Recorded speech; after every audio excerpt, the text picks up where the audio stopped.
ডাকসু নির্বাচনের আচরণবিধি নিয়ে চলছে নানা সমালোচনা। কারো কারো ব্যানার পোস্টার এখনো আছে ক্যাম্পাসে। এ বিষয়ে কমিশন নীরব থাকার অভিযোগ জানিয়েছে বেশ কয়েকজন প্রার্থী। একই অভিযোগ আছে ভিপি প্রার্থী বিনিয়ামিন মোল্লার বিরুদ্ধে। সাংবাদিকদের প্রশ্নের জবাবে তিনি জানালেন, কমিশন এই বিষয়ে কোনো ধরনের আপত্তি জানায়নি। জানালে তারা তাদের ফেস্টুন সরিয়ে নেবে। নির্বাচন কমিশনের জায়গা থেকে আমাদেরকে কোনো কিছু এখন পর্যন্ত বলা হয় নাই। আর আমরা দেখেছি যে আরও অনেক ছাত্র সংগঠনেরই অনেক বিলবোর্ড টিএসসিতে টানানো আছে, বিশ্ববিদ্যালয়ের বিভিন্ন জায়গায় টানানো, সেগুলো বহাল তবিয়ত আছে।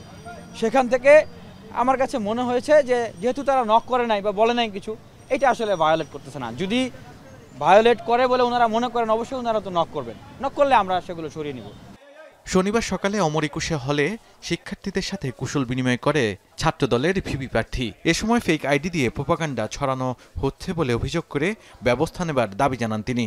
রুকিয়া হলে আমাদের যে প্যানেল আছে, সেই প্যানেলের মেয়েদেরকে যথেষ্ট ডিস্টার্ব করছে, প্রতিপক্ষরা যথেষ্ট ডিস্টার্ব করছে, এবং নানান ধরনের তাদের হল গ্রুপে পোস্ট দেওয়া হচ্ছে যে ভোট না দিতে জেনারেল স্টুডেন্টদেরকে নিরুৎসাহিত করা হচ্ছে, এবং কি অ্যানোনিমাস আইডি দিয়ে, ফেক আইডি দিয়ে। দেখেন, বিশ্ববিদ্যালয় প্রশাসনকে আহ্বান করছি, যারা এই আইডিগুলোর অ্যাডমিন আছে, মডারেটর আছে, তাদেরকে আবার ডেকে আনেন। ডেকে এনে যদি আপনারা সেগুলো কন্ট্রোল করতে না পারেন, তাহলে আইডিগুলোকে এই পেজগুলোকে আপনারা ভ্যানিশ করে দেন। প্রতিপক্ষরা মেধার যোগ্যতায় না পেরে নানাভাবে আক্রমণ করছে বলে অভিযোগ জানান ছাত্র শিবির সমর্থিত প্যানেলের ভিপি প্রার্থী সাদিক কায়েম।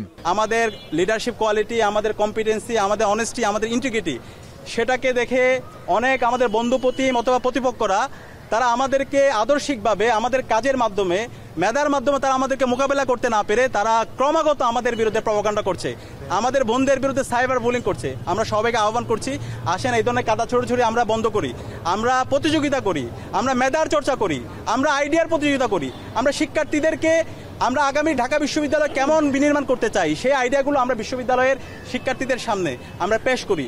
এই সময় শিবির সমর্থিত প্যানেলের নারী প্রার্থীরা সাইবার বুলিং এর অভিযোগ জানায়। যে সকল নারী প্রার্থী রয়েছেন, আমি সহ অন্যান্য প্যানেলের এবং আমাদের প্যানেলের যারা নারী শিক্ষার্থী রয়েছে, তাদেরকে সাইবার বুলিং করা হচ্ছে খুবই জঘন্যভাবে।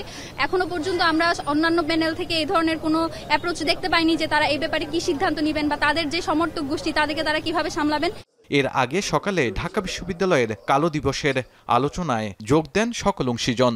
এ সময় এখন পর্যন্ত ছাত্র সংগঠনগুলোর আচরণ আশাব্যঞ্জক জানিয়ে উপাচার্য বলেন, ডাকসু নির্বাচন আয়োজন যে কোনো অবস্থা বা বিবেচনায় চ্যালেঞ্জিং। আমরা প্রতিনিয়ত চেষ্টা করছি সবার জন্য একটি ভালো পরিবেশ তৈরি করে এগিয়ে যেতে, সমস্যা যেখানে আছে সেটি সমাধান করা, এবং বড় দাগে যে কনসার্নসগুলো এসছে সেই কনসার্নগুলোকে আমরা এক এক করে অ্যাড্রেস করার চেষ্টা করছি।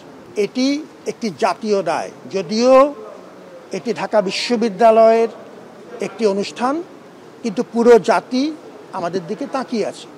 এদিকে বিশ্ববিদ্যালয়ের আইডি কার্ড, হল আইডি কার্ড, লাইব্রেরি কার্ড তিনটির যে কোনো একটি থাকলেই ভোট দিতে পারবে বলে জানিয়েছেন চিফ রিটার্নিং কর্মকর্তা। ডিপার্টমেন্টের আইডি আছে, লাইব্রেরির আইডি আছে, পে স্লিপ আছে, যে কোনো একটা আইডিতে তাকে শনাক্ত করা গেলে সে ভোট দিতে পারবে। মনোনয়ন ফিরে পেতে আপিলের শেষ দিনে আবেদন করেছে 34 জন।